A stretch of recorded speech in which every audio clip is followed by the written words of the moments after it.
I'm rolling. This can't be used as a Right, this is it. Okay. Pressure. Okay, now Mike, sweep doing this again. In 3, 2, 1. Hello, my name is Ted. I'm from Red Digital, Hey, I'm Michael Cioni from Plaster City Digital Post.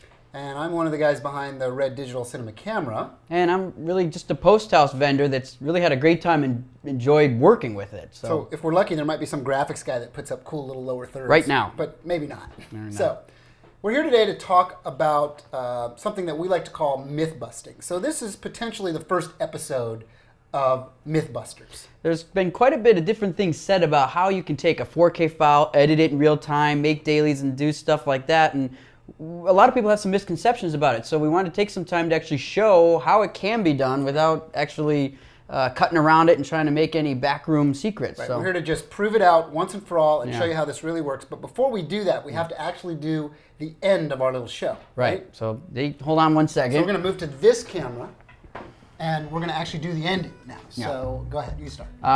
So that was Mythbusters. Hopefully that now that we've kind of put everything on the table, there isn't going to need to be an episode 2. Right, or if we do an episode 2, it'll be on some other myth busting, like how the West was won. Or something Right, like that. right. Maybe something not Red related. But we definitely appreciate what you guys learn, and hopefully that we'll be able to see it in 4K in the future. Right, so that's the first episode of Mythbusters. Thanks for joining us, and you've watched this in 4K shot with the Red One digital cinema cameras.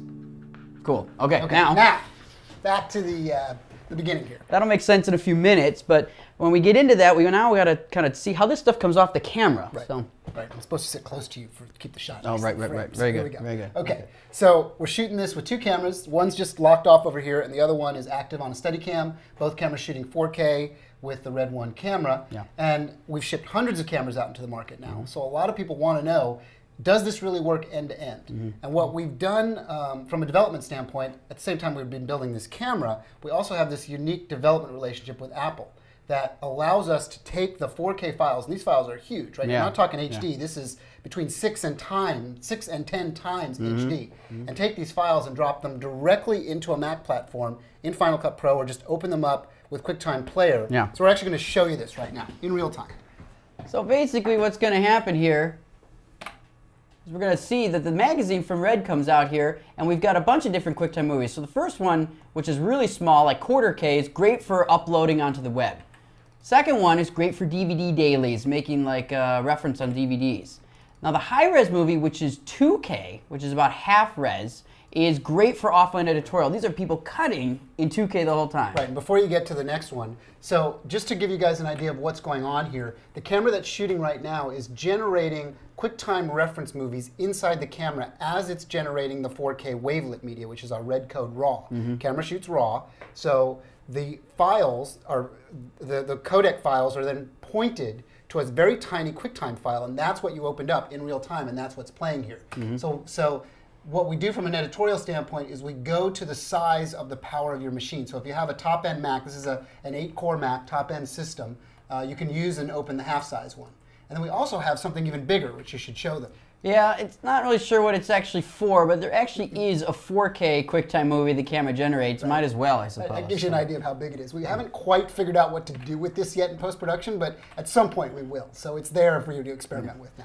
For most people, they're probably going to work with the high-res movie, which is half K. Correct. So 2K from a 4K originated project. Right. So this is beyond HD editing for your offline. Exactly. Which is somewhat incredible. So this is just a timeline of a short movie that you've been working on, right? And you're just scrolling around in real time. Yeah, really easy to cut, just like we've been doing for a long time, but let's start with a new sequence. Right, so make a new sequence, and we're going to show you how this works in real time. So none of this has been pre-baked, or we didn't create this or pre-render anything. These are literally the QuickTime movies that come right off the camera.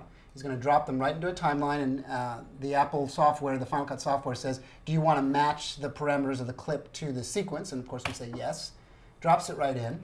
We haven't rendered any of this. So what we do now, switch our real-time settings back to unlimited RT. Now a lot of people are going to be able to edit in high or medium and low, or leave it on dynamic, but most people are going to work in medium quality for the type of speed of computers that they have. But Right. once we set it up to medium, the ability to play back There you is go.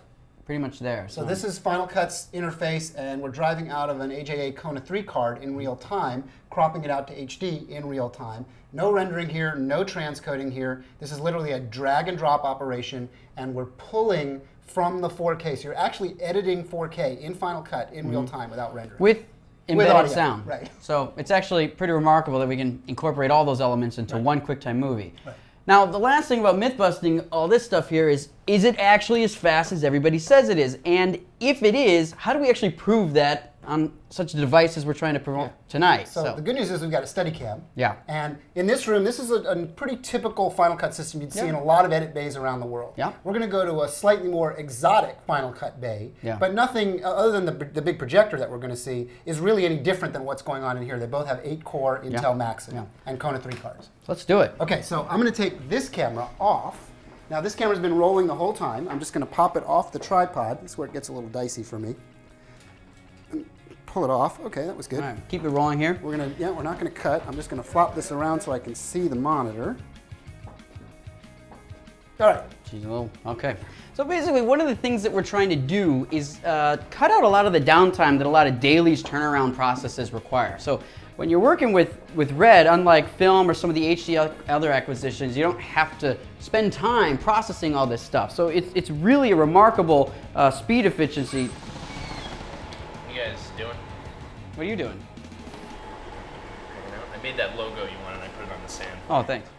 I liked your podcast the other night. Oh, thanks. That's very good. We got permission to do this. So we'll go into the theater here, which, as Ted said, is basically just a really large Final Cut bay. So, but what I was kind of trying to say is that this footage is all about getting it in faster, not waiting for time to process dailies, not waiting for time to render them, not waiting to telecine or dub or down convert. We're going to take the files directly and put them right in. So I guess I'm going to we'll walk come up the here. second Red camera that we're shooting with, both shooting 4K here.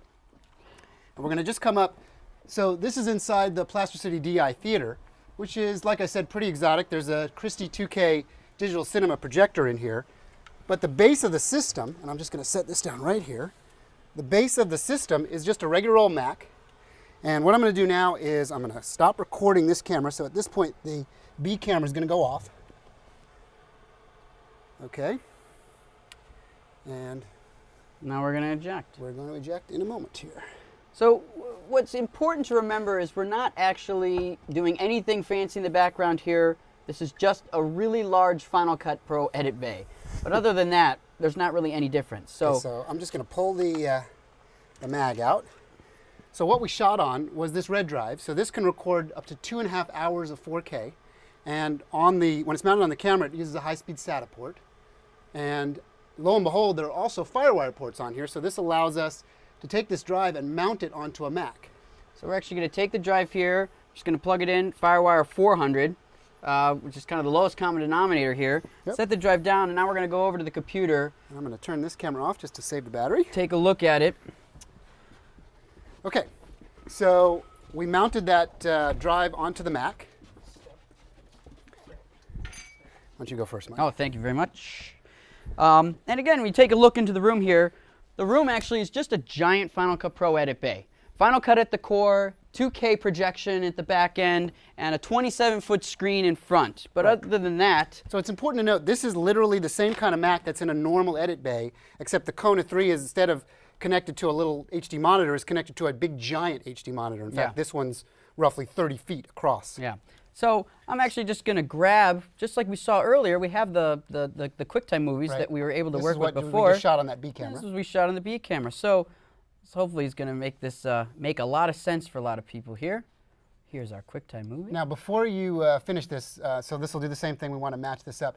What we just did is not really recommended practice in actual shooting, because we took our drive, our actual footage, and we mounted it directly onto the Mac, and now we're just playing off that drive. That's your negative, right? So in the real world, you're going to take that drive and you're going to back it up 2 or 3 times, and then you're going to load that onto your SAN or onto your editing drive and edit from that. But just to show you how well this works and how real time this can be, we literally took the drive off the camera that we were shooting, and he just mounted it on the Mac here, loaded it up, and now we have our ending, and now it's kind of probably making sense as to why we shot that little ending before on the big Final Cut screen.